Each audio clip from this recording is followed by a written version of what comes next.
Alright, so what about this Poppy character? What can she do? You like blowing people up? She can do that. You like running fast? She can run fast. You like not dying? Well, guess what? She's fucking invincible. Okay, so Poppy is a pretty cool guy. But hey, this is Riot, so we can't have that, can we? They say they're going to Scion her. So I guess that means it's Sayonara, Poppy. Look, the reason I make this guide is so everyone can have a chance to enjoy Poppy before they gimp her, in the way I think she should be played. Because people just straight up don't get Poppy. She's never been popular and there's never existed one main build for her. I mean, look at this, it's all over the place. You can play her as tank, you can play as AP, or you can play as the I don't really know what I want to be, so I get both some tank and some damage bruiser build. Now, these are all wrong, of course. You have to ask yourself if you want to play as a bruiser with identity crisis or as a Terminator. Why a Terminator?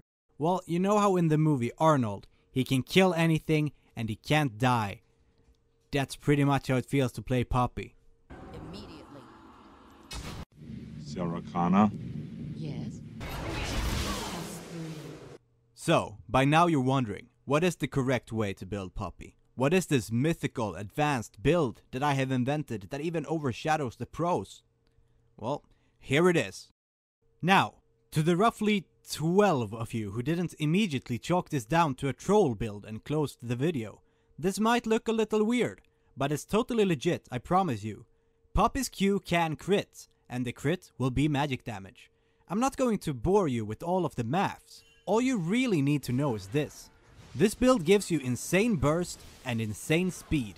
The only two things needed to play Poppy like she's supposed to be played. Okay, let's get runes and all of that boring stuff out of the way so that you can actually learn how to play her. For reds, we go hybrid penetration. For yellow, we go armor or HP or energy per level or whatever the meta happens to be right now. On blues, we go scaling cooldown reduction. And for quints, AD. For masteries, I don't know man, just engage your brain and put something. I use 2190, it doesn't matter though, you'll win anyway because Poppy is OP. For summoners, I go ignite and ghost. Flash is also acceptable if you feel that you want it. You can use flash to get in position for a wall stun. But for me, half the fun of Poppy is her speed. And with ghost, trinity force, static shiv and your W, you will turn into a literal race car. I mean, this isn't even a joke. This is how your screen actually looks when playing Poppy. It's pretty weird actually. Okay, so how do you play this little blue bitch? Your only mission on Poppy is to kill stuff.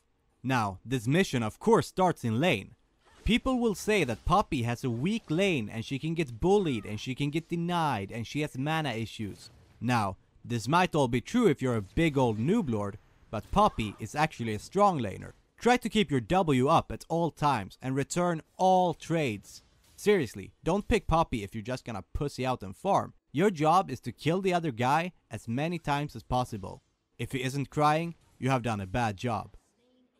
Now, it is true that Poppy has some mana issues, and you always need to keep an eye on your mana.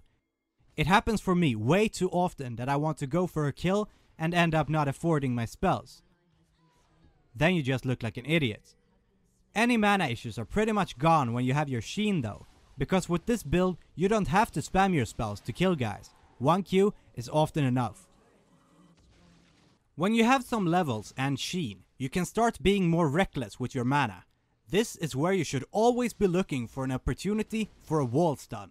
It doesn't matter whether it's just any old wall or under their own tower. This is how you completely demolish bad players, because they never learn. It's astonishing how many free kills you can get just because people go next to the walls. This is why it's really important to learn the range on your E. You need to immediately see when you can charge someone and hit a wall. This wall in particular is my favorite. Worship this wall and it shall grant you kills, because people will chill next to it all the time. It's also important to have a ward on Poppy, so you can ward a brush and stun the guy inside. Speaking of your E, you can use it for many purposes other than a wall stun. It can be used as an escape, or just to move the target in a favorable direction.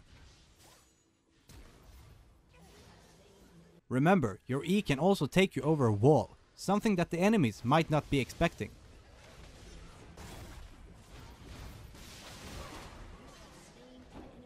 Another thing to keep in mind with your E is that these red walls are fucking bullshit. You'll just push the enemies through them, so you have to aim for the edges. And that's really hard. Fuck! Okay, so what do you do when the enemies have realized your superiority and you get ganked? Well, you could just run away. You're really fast, remember? But of course, for us, that isn't the most preferable option. If you can, you obviously kill them both.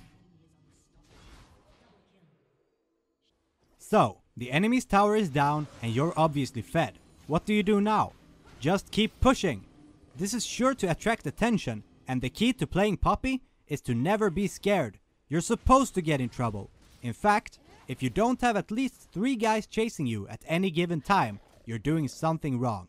Your ultimate can turn a 1v5 into a 1v1. Use it.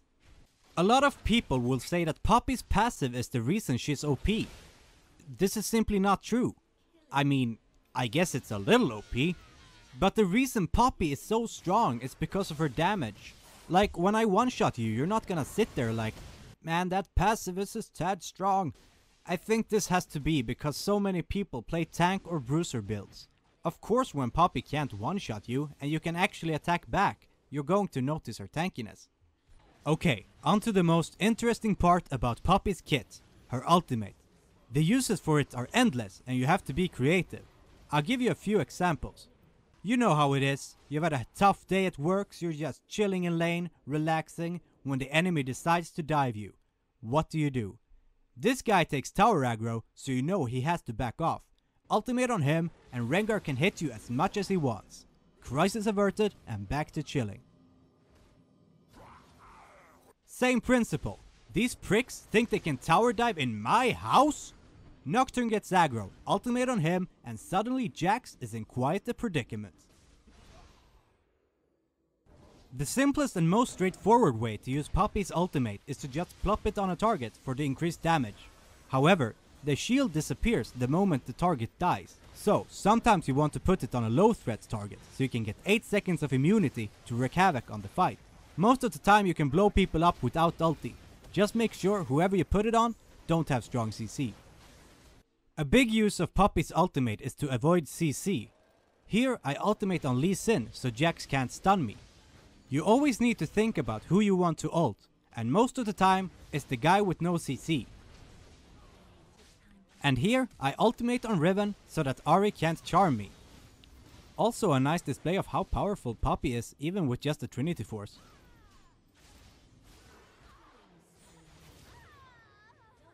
And if you want to look fly, you can ultimate just as a CC is about to hit you, effectively dodging it and surprising your enemies. Here, it might look like I'm in trouble, but by doing this, I've put the only guy who can hurt me all the way over here, allowing me to escape. This one is interesting. Quinn wants to fight, and it turns out she could actually kill me, because fuck blinds. Anyway, Caitlyn comes around, ultimate on her, and Quinn can no longer hit me. I would have lost this one if it was only me and Quinn, but with 2 enemies, I get a double kill. Here, I see Rengar is about to pop out, so I ult Yasuo, who wasn't even chasing me anyway. The result is a wasted Rengar ult, and Graves gets an invincible smurf on his tail. And I think that's it. I hope you like my build and try it out. I know this is a very long guide, but I just love Poppy and I assure you it could have been much longer. I'm just going to end the video with a few clips of Poppy simply being Poppy. Thank you for watching.